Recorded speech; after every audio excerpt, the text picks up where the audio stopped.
tentang ekosistem darat.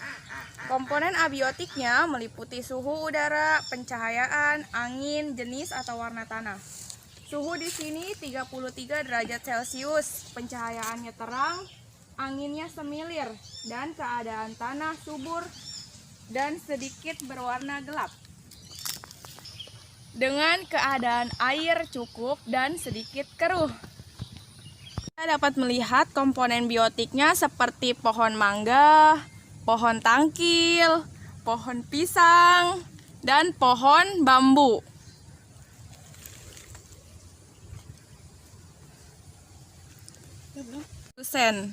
Dan sebagai konsumen kita dapat melihat ada capung, ada burung, dan hewan lainnya. Dan pengurainya kita dapat melihat di sini terdapat cacing di dalam tanah.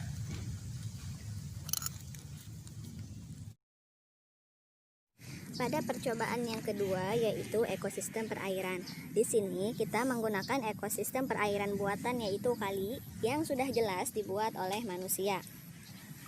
Pada komponen abiotik ekosistem perairan, di sini air yang cukup banyak dengan warna agak keruh, udara yang sejuk, angin yang semilir, dan pencahayaan yang kurang.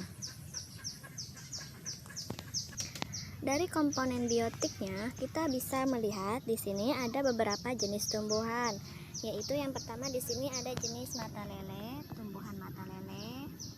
Ada juga jenis eceng gondok sebelah sana.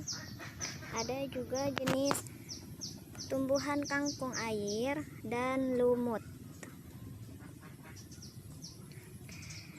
Dan jenis-jenis hewan di sini terdapat hewan-hewan yang biasa hidup di air, seperti ada ikan-ikan kecil, ada juga ikan yang sedang seperti ikan bujair, dan ada juga ikan gabus.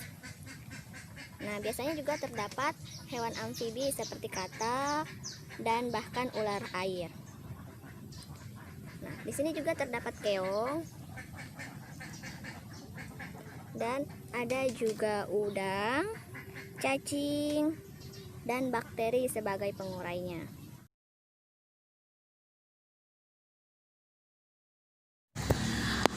Rantai makanan pada ekosistem darat. Yang pertama yaitu padi dimakan oleh tikus, tikus dimakan oleh ular, ular dimakan oleh burung elang dimakan oleh bakteri atau pengurai.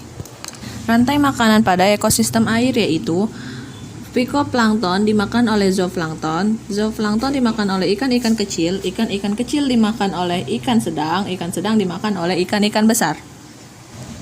Berikut ini adalah jaring-jaring makanan pada ekosistem darat.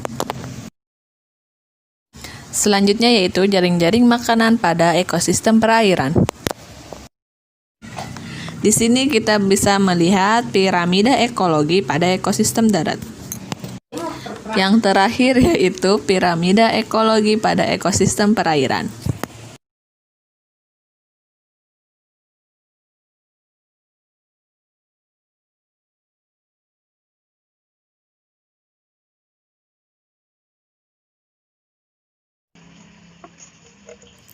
Cara menyediakan larutan yaitu yang pertama, larutkan 1 gram deterjen serbuk ke dalam air ledeng atau air PDAM hingga 1000 ml, kemudian beri label 100%.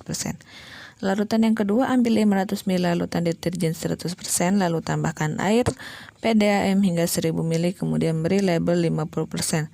Begitupun seterusnya, bisa dilihat pada modul 2 halaman 2.10.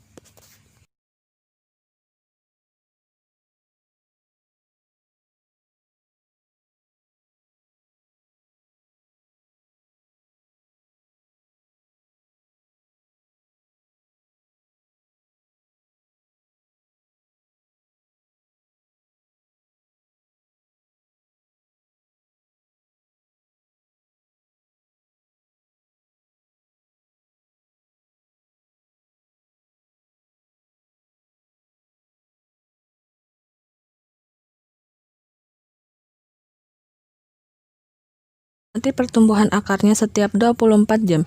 Bila larutannya tampak berkurang, tambahkan lagi hingga penuh. Setelah 72 jam, angkat bawang merah tersebut, lalu hitung panjang akarnya.